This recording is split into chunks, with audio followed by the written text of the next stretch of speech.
désir de faire et il y a le désir d'avoir. Alors effectivement, ce que je crois, c'est que le bonheur relève davantage du désir de faire, parce qu'en vérité, il est comblé dans l'instant, puisqu'on fait ce qu'on veut. Alors que le désir d'avoir, le plus souvent, est porté dans l'avenir. Personne ici ne désire avoir un frigidaire, sauf ceux qui n'ont pas de frigidaire. C'est pas de faux, hein, parce que ceux qui ont un frigidaire ne sont pas heureux d'avoir un frigidaire, parce qu'ils ne le désirent pas. Les seuls qui désirent un frigidaire sont ceux qui n'en ont pas, mais du coup ils ne sont pas heureux, puisqu'ils désirent ce qui leur manque. Alors c'est ce piège-là, qui est le désir de possession, que Platon a très bien illustré dans le banquet. Qu'est-ce que c'est que ce désir-là? C'est le manque. On ne désire que ce qu'on n'a pas. Platon écrit « ce qu'on n'a pas, ce qu'on n'est pas, ce dont on manque, voilà les objets du désir et de l'amour. » J'ajoute simplement, et voilà pourquoi le bonheur si souvent est manqué. Parce que qu'est-ce que c'est qu'être heureux?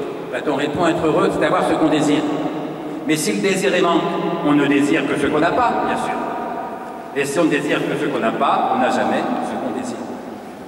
Non pas qu'aucun de nos désirs ne soit jamais satisfait.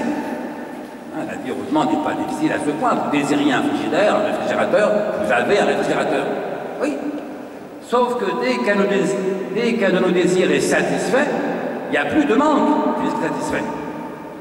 Et si le désir est manque, il n'y a plus de désir. Si bien que vous n'avez pas ce que vous désirez, vous avez ce que vous désiriez avant, du temps où vous n'aviez pas. Vous me laissez, chers amis, je suis désolé, être heureux, c'est pas avoir ce qu'on désirait, être heureux, c'est avoir ce qu'on désire. Et vous, ce que vous avez, c'est pas ce que vous désirez. C'est ce que vous désiriez avant du temps où vous n'aviez pas. C'est pour ça que vous n'êtes pas heureux. Pardon pour ceux ici qui sont pleinement heureux, c'est pas à moi qui donne tort, c'est à Platon. Mais comme il donne par la même raison à Spinoza, je l'en félicite par avance. Parce qu'en vérité, l'erreur de Platon, c'est d'avoir réduit le désir, comme faisait Bruno Giraud, vous voyez des précédents prestigieux malgré tout, au désir de possession, au manque. Alors que le désir en acte, le désir qui permet le bonheur, la joie, le plaisir, c'est pas le désir d'avoir, c'est le désir de faire. Par exemple, en ce moment, pour tout vous dire, je ne désire que vous parler. Si je ne le désirais pas, je ne pourrais pas parler. Et donc, il faut bien qu'il y ait désir pour qu'il y ait action. Mais dès lors que je désire vous parler, mon désir est satisfait dans l'instant, mais pas pour autant aboli. Il n'y a pas de manque. Hein, je ne suis pas en train de me dire, là, pourvu que je leur parle encore dans 30 secondes, si vous voulez. Non, non. Je ne désire rien d'autre à chaque moment que le mot que je prononce quand je le prononce. Eh bien, ce désir en acte, ça n'est pas le désir d'avoir, c'est le désir d'agir, et c'est le seul, me semble-t-il, qui peut nous rendre heureux. C'est ce que j'appelle le bonheur en acte. Parce que tout ce qu'on a, soit on ne le désire plus, personne ici, en gros, ne désire avoir un réfrigérateur, sauf ceux qui n'en ont plus, soit quand on le désire, on a peur de le perdre. Et donc on n'est pas heureux non plus. Alors que le désir d'agir, il suffit de faire ce qu'on désire, c'est pas toujours possible, mais heureusement ça l'est parfois, et c'est le grand prix de la liberté. Il s'agit de faire ce qu'on désire pour que le désir soit à la fois satisfait dans l'instant, sans être pour autant aboli. Ce que dit René Char disait joliment de la poésie, c'est l'amour réalisé du désir demeuré désir. Moi, je trouve ça encore plus vrai de l'érotisme. L'amour réalisé du désir demeuré désir. Réfléchissez-y. Quand vous faites l'amour, surtout quand ça se passe bien, vous ne manquez de rien. Pour tout vous dire, moi, c'est même un des rares moments où je ne manque vraiment de rien. Et on ne se dit pas vivement que le désir soit satisfait, vivement qu'on en finisse. On se dit, pourvu que ça dure, l'amour réalisé du désir demeuré désir. Ceux ici qui pratiquent la course à pied, dans ce beau moment du second souffle, un sentiment qui pourrait courir toujours, ils ne désirent rien d'autre que la foulée qu'ils accomplissent au moment où ils l'accomplissent. L'amour réalisé du désir de courir, demeuré désir. Eh bien, c'est la sagesse de l'action. Et donc Platon a raison de nous expliquer que le désir de possession, le manque, n'a jamais fait le bonheur de personne. Mais il a tort de vouloir nous les faire croire que c'est la seule forme de désir. Parce qu'il y a aussi ce que Spinoza appelle le conatus, la puissance d'exister et d'agir, c'est-à-dire le désir de faire ce qu'on fait au moment où on le fait. C'est ce que j'appelle le bonheur en acte, et à mon sens, c'est le seul qui ne manque pas. Justement, le bonheur en acte, qui est une espèce d'autobiographie intellectuelle, sous forme d'entretien fait directement par écrit, en l'occurrence par email.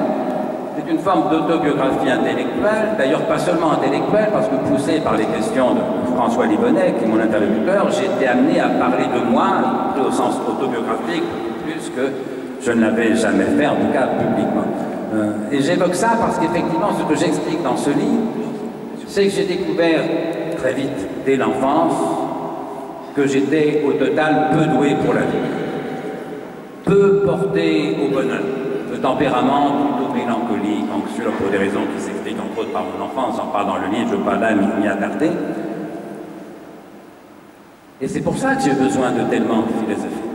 Parce qu'au fond, s'il y en a parmi vous qui sont tellement doués pour la vie et pour le bonheur, qu'ils se réveillent tous les matins joyeux et qu'ils se couchent tous les soirs sereins, à la limite, ils n'ont pas vraiment besoin de philosopher. Alors, ça ne veut pas dire que ça ne vaut pas la peine de le faire, parce qu'il reste le plaisir de penser. La philosophie, c'est passionnant, et donc, même quand on n'a pas besoin pour être heureux, on peut aimer la philosophie comme on peut aimer, je ne sais pas, les mathématiques, l'histoire ou la biologie.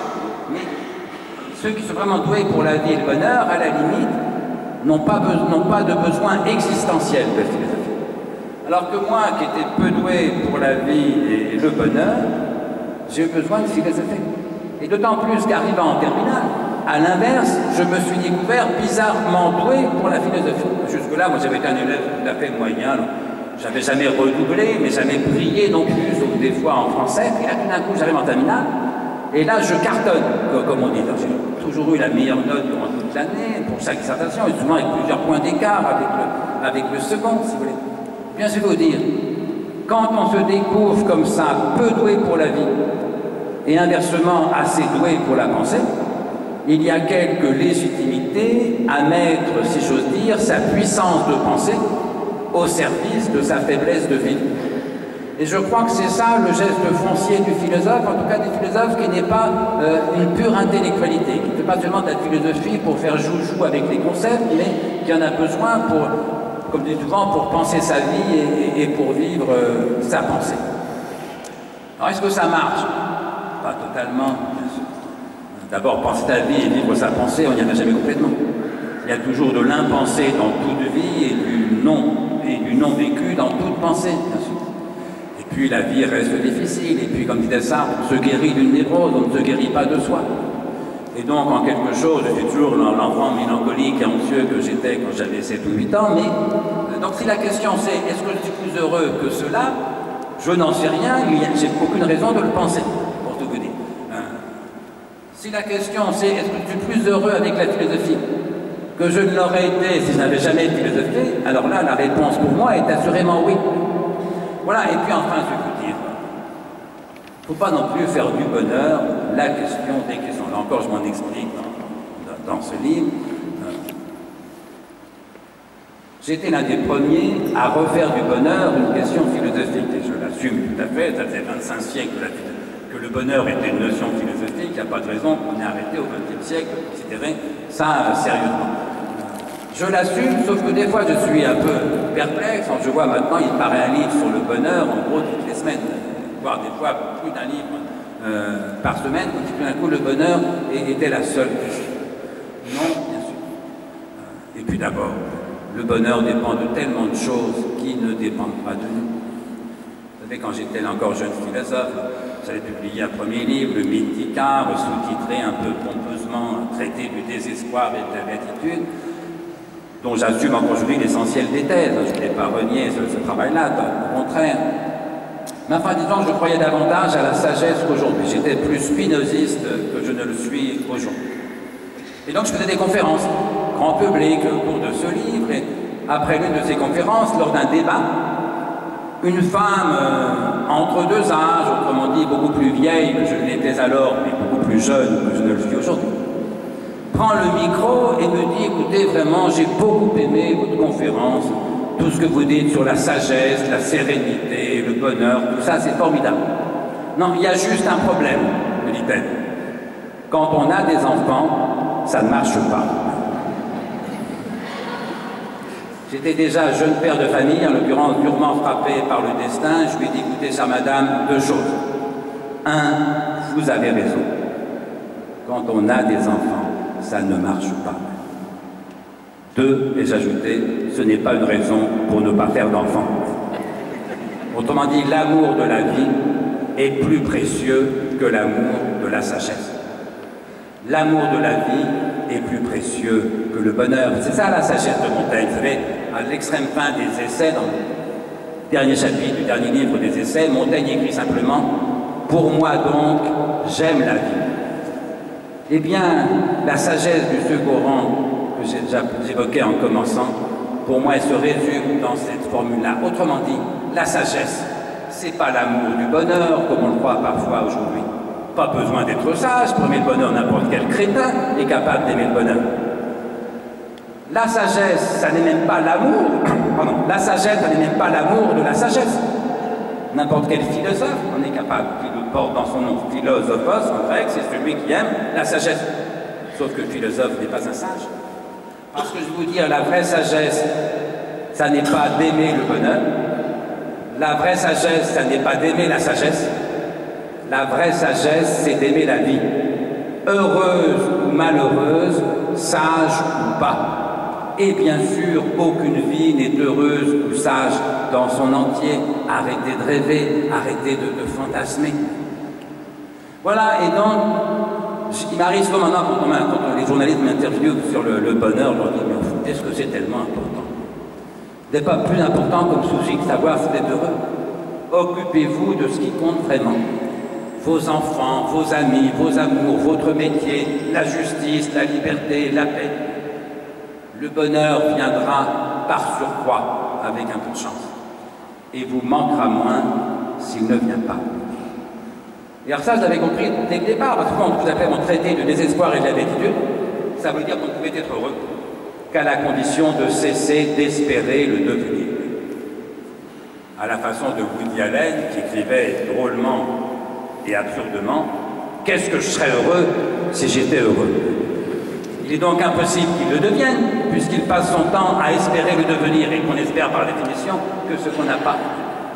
Voilà, et donc je vais essayer de montrer dans tous ces livres, et ça je n'ai pas changé là-dessus, espérez un peu moins le bonheur pour demain.